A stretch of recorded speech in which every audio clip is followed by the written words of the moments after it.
Welcome back to the channel. Racer X here, and today I am back with my good buddies at Courtesy Dodge Jeep Chrysler Ram in Tampa because they just received a whole truckload of their brand new small SUV. We saw it all the way back in August when they showed us at Speed Week, and of course I saw it again at SEMA, but never had a chance to review this. We waited quite a while for it to show up. Well, today is the day. I'm finally going to review the Dodge Hornet for you. All the GTs are sitting out here on the lot, so I'm going to grab one of them. It should be a fun one. If you guys are brand new to my channel, don't forget, hit subscribe right over here in the corner, and don't forget to hit that notification bell, and off we go. T-minus 15 seconds.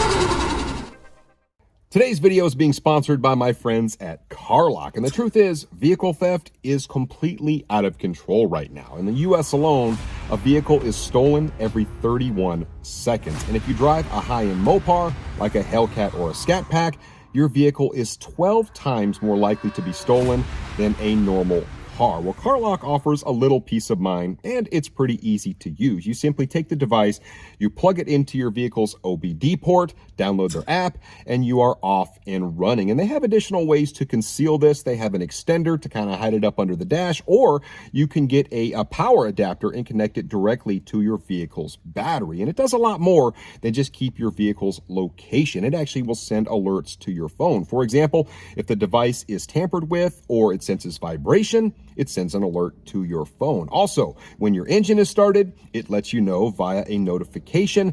And if the car is moving, it will also send you a notification for that. And for a limited time, if you use my code RacerXCL10, they will give you 10% off of your CarLock device and give you a 2-week free trial subscription. So definitely peace of mind in a chaotic world. You can order this directly off of Amazon, or you can check out the link below in the description. And on we go with the video. I did just take notice that they marked down a bunch of their 2022 vehicles.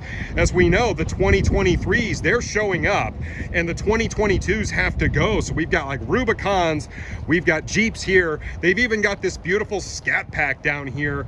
And yeah, if you guys are paying over sticker for Scat Packs right now, especially on the 2022s, you're doing it wrong, because this one right here, not only is it not sticker, it's actually on sale. And this is a beautiful, fully loaded Frostbite car. This has the upgraded, of course, you got the hood, the blacktop package on this thing, and it also has the upgraded seats. I mean, this thing is basically completely decked out, and it is, what, $4,000 off the sticker right now, and you may even be able to get a better deal than that. So right now, the 22s are the cars to buy if you're looking for a deal. Now, when I say these things literally came off the truck, they absolutely did. These haven't even been through the make-ready process. There's several other ones actually right over here. A full semi-load of these bad boys just showed up a little bit ago, but they actually got one ready for me, so I'm gonna pull it to the side and we'll have a look. And there it is in the flesh on the ground. It is actually for sale. That is the 2023 Dodge Hornet GT. So let's take a little look around this thing. It is a little strange to me to talk about Dodge and small SUVs in the same sentence, but here we are in 2023 and we have the new Hornet GT. Now, this is essentially an Alfa Romeo Tonale, as we already know. That is its cousin, and all under the Stellantis umbrella, if you will. They did a few things on this car that are distinctly Dodge. You can see the way the headlights are, kind of a slanted, more menacing headlight. Of course, the hood, that is distinctly Dodge. You can see those vents there in the top, similar like what you would see maybe like on a Durango. Of course, it doesn't have the kind of the high rise there in the middle, but you do see the Dodge badge right here. And of course, the grille, there's a lot of air that can get through the front of this car. These things right here, they're actually not functional. They look like they would be, but they're not functional. Just kind of adds to the front of the car. Now, this car basically stickers for around $30,000. The only options on this particular car are the blacktop package, which is around $2,000. You're going to get a little bigger wheel, so instead of 17s, you get these 18-inch, kind of almost like a graphite, a dark graphite type wheel. Step around to this side. A lot of glare out here today, guys. So as we jump over here, you can see the Hornet badge right there on the side. Of course, those are blacked out because of the blacktop package, but this car really isn't all that big when you get up close to it. And then of course, as we step around here to the back, you can see this is of course the GT trim, black on black, so it is kind of hard to see that. You do see once again that it is in fact a Hornet. You do get the rear wiper back here. A nice looking little SUV. Let's take a look at the inside of this car. Here is the inside of the 2023 Hornet GT, and you can see they have this nice red stitching kind of throughout. Like I said, this is basically a base model car, and of course as you jump in here, once again that stitching carries over. Now the seats in this car are actually pretty nice. No, they're not Alcantara or leather. It's kind of a really soft vinyl, if you will, but I do like the way that red stitching pops on this, and it does have a little bit different feel kind of here in the center, but they are actually quite comfortable. You can see that red stitching carries over to the center section here as well. This car, I will admit, it doesn't really feel as much like a Dodge as it does an Alfa Romeo. I've driven several of them, anything from like the vents to the way the steering wheel is, so we'll talk a little bit more about that, but you can see the stitching on the steering wheel is actually quite nice here. You've got the Dodge emblem right here in the middle. You get a digital gauge cluster on this particular car, a really nice infotainment screen right here in the middle, over 10 inches. I will show you that here momentarily. Of course, right here, that's where you're going to put the car into gear. An electronic parking brake on this particular car.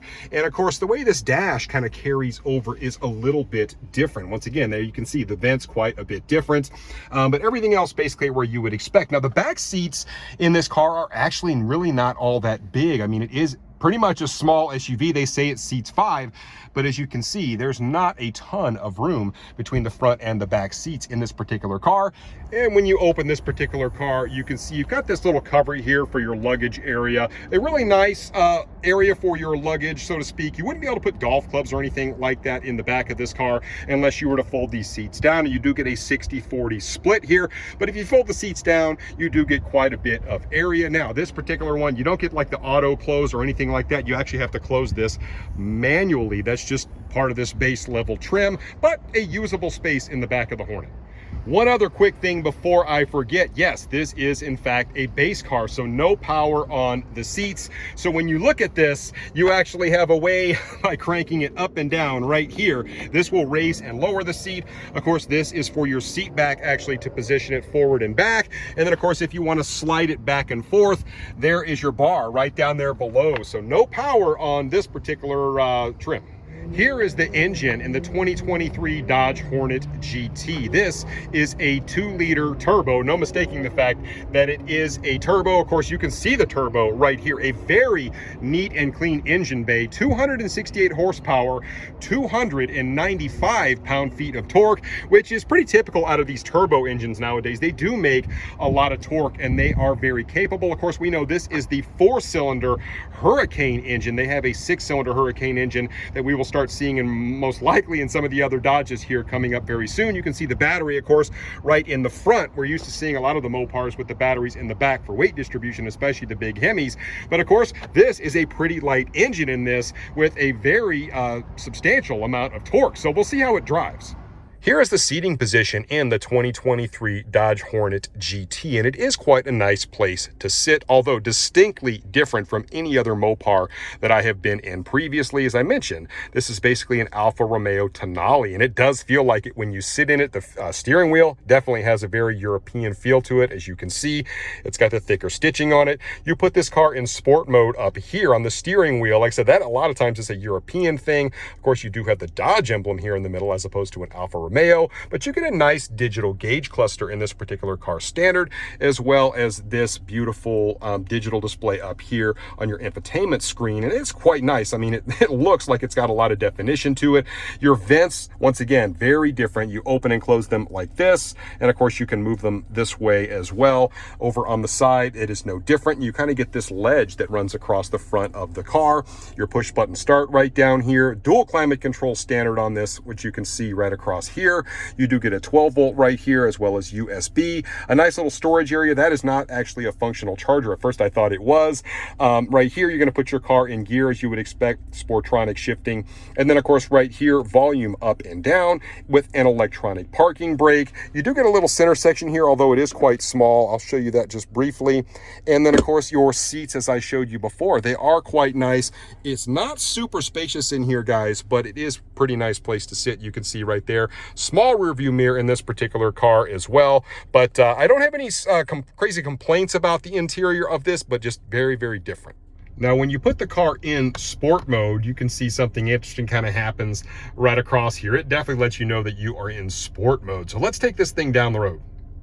Now, this particular car does feature a 9-speed automatic transmission. That should really help keep this 2-liter turbo engine in the power band. And I will say this is basically the replacement for the Dodge Charger, at least in my mind. Almost every company is going away from traditional sedans to these small SUVs, and I hope that it pays off for Dodge. Obviously, I'm a big fan of the Hurricane engine. I can't wait to see what that 6-cylinder will do. This, of course, being the base level trim in the GT. Now, they're going to also have an RT trim and, of course, the GLH, or the Go Like Hell trim. I hope that is the one they put the 6-cylinder Hurricane in. But this 2-liter turbo, I'm interested to see how it gets this car down the road. The exterior paint color on this particular car is called 8-ball. I actually have never heard of that before, but that's what it is. And since the Hornet basically was introduced back in August, a lot of people were a little bit upset that they branded this part of the Brotherhood of Muscle, so to speak. Let me feel your sting!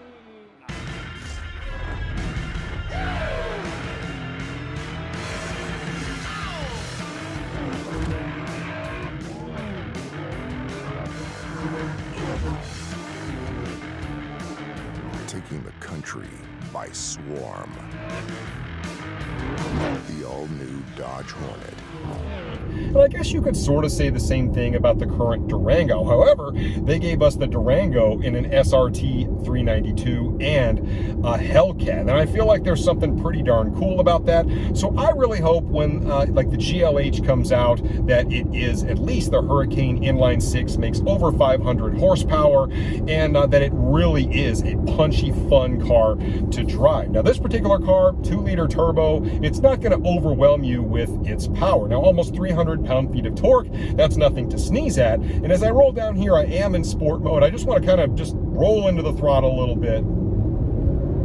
And it is surprisingly quick.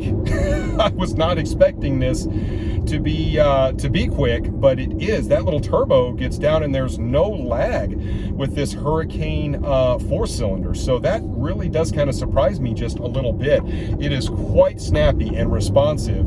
It doesn't feel like it's down on power really at all. Now, this car, it doesn't handle like a sports car. It's not a sports car, and that's the truth of it. I mean, yes, it is branded as a Dodge. It is basically an Alfa Romeo. I haven't driven the Tonale yet, but I would assume it's going to drive identical to what we have here. Now, when it comes to the capability of this particular engine, as I've mentioned on the Hurricane 6, if you get into tuning and all that kind of stuff, people who really understand turbo cars, they know just how formidable something like this can be with basically just a tune on it. You start throwing other mods on it, it can be even more crazy. But right out of the box, this car actually feels quite nice to drive. I realize that small SUVs aren't necessarily for everybody, but Dodge gave a pretty nice package to us when they gave us the Hornet GT. I realize 2 other trims, the GLH and the RT, are coming later, but you do get a lot of standard features with this for $30,000. I mean, you've got this big infotainment screen here, dual climate control. You do get this really nice digital display. You get rain sensing windshield wipers. I mean, they gave you all sorts of really neat features, so they did a pretty good job of keeping the price relatively low on this. And no, this is not the car for you if you're looking for a race car, if you're looking for that performance tire shredding vehicle that's going to go out and set the world on fire. That's not what they made this for. As I've mentioned in the past, this thing is really made for the masses, and I really do hope that Dodge just sells a whole bunch of these, because it is a pretty nice, comfortable package, and it's a more sensible type vehicle, which seems weird when you think about Dodge, but that's what they gave us.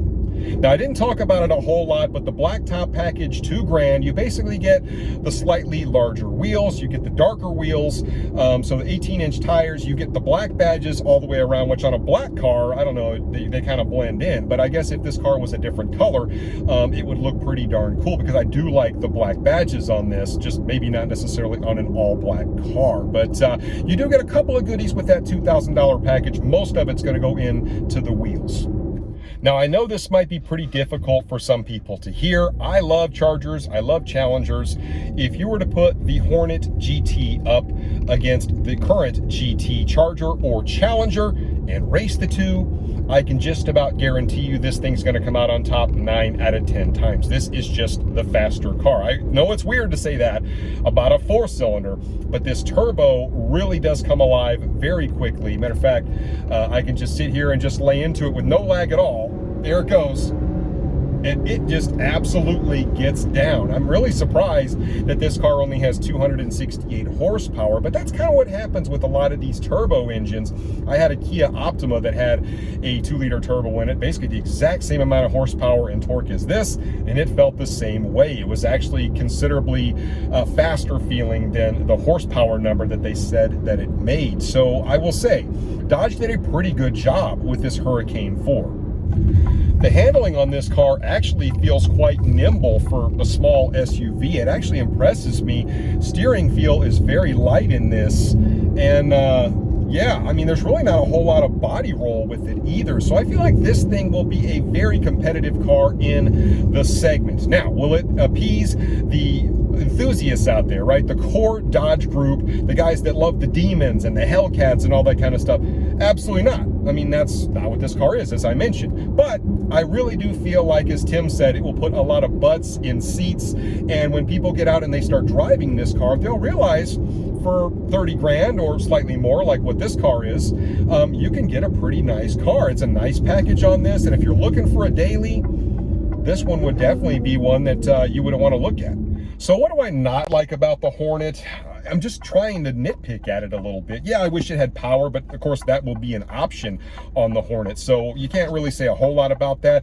When you want to put it in gear, it feels just a little bit clunky. The Sportronic isn't really all that great. I kind of wish it had paddle shifters on it, like a lot of the traditional Mopars do. I'm just one of those guys that really likes the paddle shift and downshift. Doesn't come on this particular car, which doesn't surprise me. Like I said, it basically is an Alfa Romeo, but the car drives pretty darn nice. This car really doesn't feel chintzy or unsatisfying to drive at all. Matter of fact, it checks off just about every box you can think of if you're looking for something sensible, something that gets really good gas mileage, which certainly this one does. The infotainment screen on this is fantastic. The backup camera's cool. You get a bunch of little goodies on this that I haven't even really jumped into. Like I said, the rain sensing wipers and all the nannies and things like that, lane assist, and all the modern cars are coming with that. But like I said, the price point that this hits, when the average price of a car in this country is approaching $50,000, and they give you a base price of $30,000 for a brand new car with all of this stuff, you don't have a whole lot to complain about. So my final thoughts on the Hornet: I actually like it quite a bit. I'm surprised you can get all the stuff that this car does give you for a $30,000 base price. You wouldn't necessarily need the blacktop package on this if you were just looking for something sensible. And yeah, I mean, I would probably want to do like the power seats and maybe a little bit of an upgrade on the seat material. I mean, there's a few things here and there. Maybe somebody would go for like a sunroof or something like that. But I feel like Dodge did a good job of giving us a very sensible car with really good power. I'm amazed by how quick this base level Hornet feels to me. It is not slow, and when you guys get in it, if you get a chance to drive it, you will see what I'm talking about. So I actually do kind of like the Hornet. It is not a muscle car, guys. Don't get me wrong on that, and it really does feel very kind of European. I mean, some of the finishes in here, I mean, they don't feel a whole lot like a Dodge, but the car itself, if you just take it for what it is, the Hornet is actually a pretty nice car, and it's very capable. So, huge shout out to my guys at Courtesy Dodge Jeep Chrysler Ram in Tampa for letting me take their beautiful Hornet out. These things are starting to show up at all of the dealerships now, guys. So if you pre-ordered a Hornet, or you just want to go drive one and see what they're all about, now is the time to go take a look at these. Call your local dealership and find out if they have them in, because like I said, I think truckloads of these things are starting to show up right now. So pretty cool. And that does it for my review of the 2023 Dodge Hornet GT. This is the first time I've had a chance to really get in this thing and drive it and see what it is all about. So it doesn't really have the traditional Mopar or Dodge feel that I am used to, but this is the future. And I really do hope that Dodge sells all sorts of these so they can continue to make other really cool stuff that I actually really, really like. So this, a very functional car. Let me know what you think about it in the comments down below, and I will catch you on the next one. So until then, Racer X.